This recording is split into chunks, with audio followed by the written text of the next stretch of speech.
It actually began with a funny story.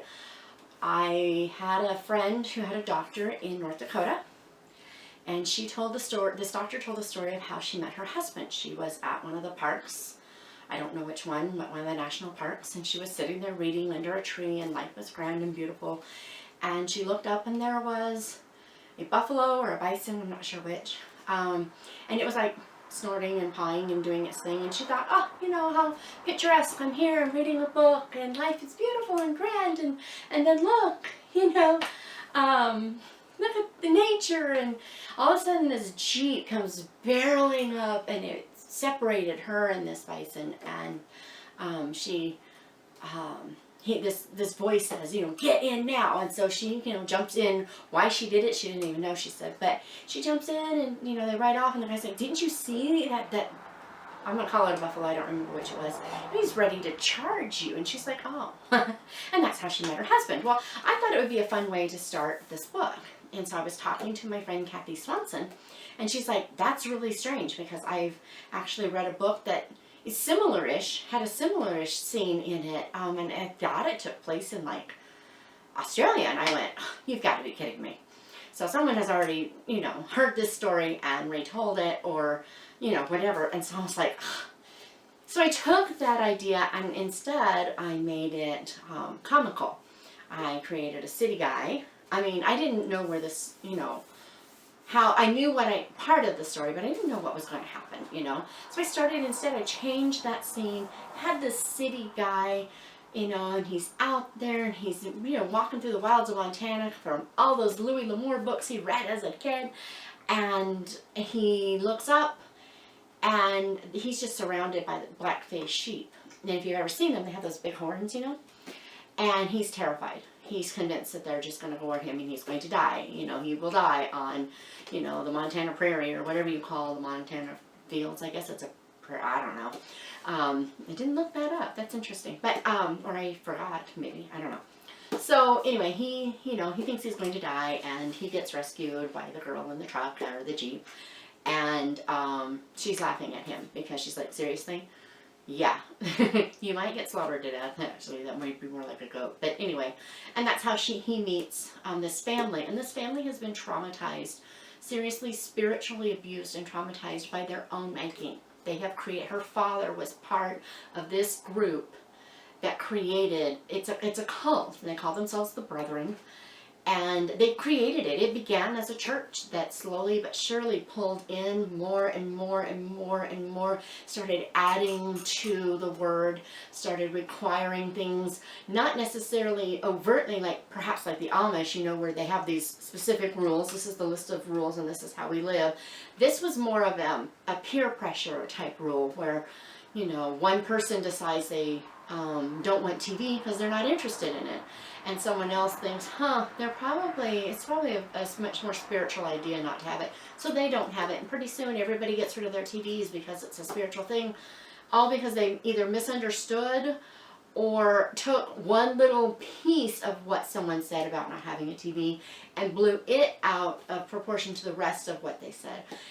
You know, that type of just, you know, slowly but surely creating laws unto ourselves.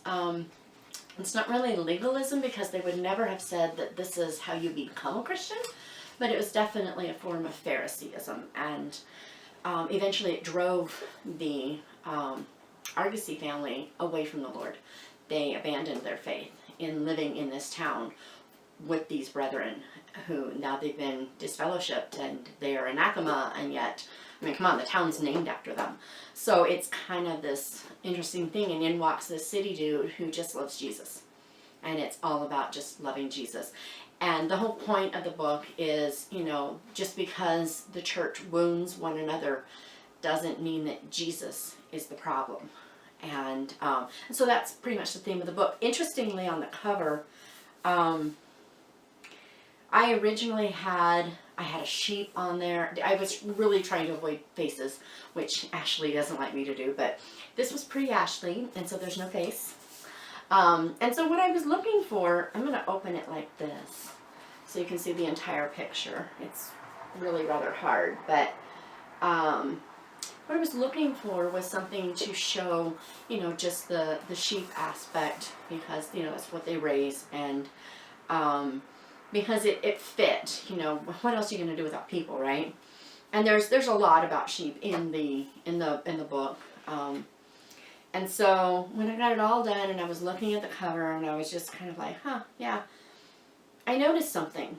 It's really hard to see, and you're not going to be able to see on the film, but down here at the tip, this is a fence. It's barbed wire. You can see the barb here. Down here at the tip of this piece of wool that's gotten caught on a barb, down here at this tip, there's blood on that. I didn't notice it when I put the book together. And I started thinking about it, and I realized, nope, there's someone there too. I realized that as Christians we do this. We put fences around ourselves to remind us of wise boundaries, right? But more like wise people would do something more like a rock wall, or the hedge that Scripture speaks of, or maybe the fences from Kentucky, the white, beautiful horse fences, right? Well, as Christians, some of us will put barbed wire up.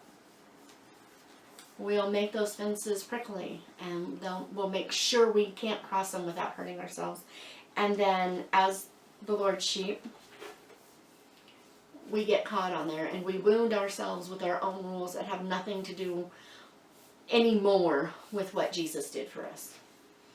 And there's all kinds of symbolism in all of this. The sheep in the book, you know, and God's flock and how they've strayed. And I mean, it blows my mind, all the unintentional symbolism in this. I even wrote a blog post about that. I will link it in the bottom, because I just remember when I was seeing all these little things for the first time, it was just like, wow. You know, I couldn't have put that in there if I planned it. But this is what happens when you infuse yourself with the Word, I think. You know, you just really take it in, and you can't help but it coming back out. And I think that's what happened here. You know, I think just slowly but surely, all those little nuances that I'd spent so much time with, they just really came together and created a wonderful little picture. And in this book, you know how I've got the Ballads of the Heart series? I did Jack. In this book, the songs that my father sang, they sing them. And that was pretty wonderful too. But anywho, this is Argosy Junction. The sequel, Argosy Crossroads, will be coming out, I suspect, in 2018.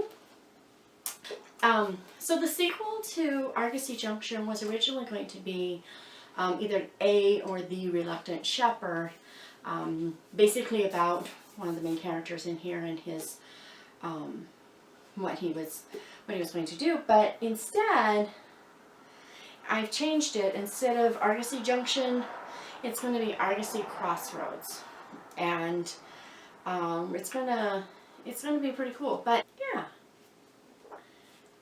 it's one of my favorites. It's definitely one of my favorites. And you'll find the characters in this one in some of the other books. Lane and Matt both, but you don't really see Matt, you just hear about him. Lane is in Advent, and they're both, Lane and Matt and Lane's brother, they're in the Past Forward series, which I did last week, I think.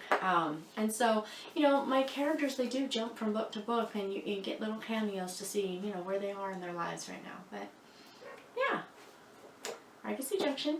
And don't forget, I've got some links I'm going to be putting down there. You have a great week, alright? Bye.